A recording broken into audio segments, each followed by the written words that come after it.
कोणाच्याही कपड्यावरून किंवा तो करत असलेल्या कामावरून त्याला कधीच कमी लेखू नका.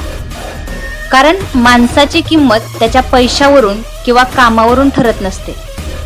आज जी व्यक्ती मागे आहे ना, ती उद्या प्रगती करू शकते. अहो, आकाशात उंच उडणाऱ्या पक्षाला सुद्धा शेवटी अन्नासाठी जमिनीवरच यावं लागतं ना. म्हणून लक्षात ठेवा, वेळ नेहमी बदलत असते. आज जे लोक तुमच्यावर हसत आहेत तेच उद्या तुमच्या यशाचं कौतुक करतील. त्यामुळे प्रत्येकाचा आदर करा, कारण हाच आपला खरा संस्कार आहे.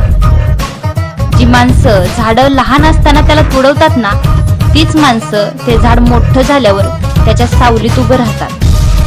म्हणून कुणाचाही अपमान करताना एकदा विचार करा बरं का, नाहीतर एक वेळ अशी येईल जेव्हा कुणीतरी आपला अपमान करून जाईल.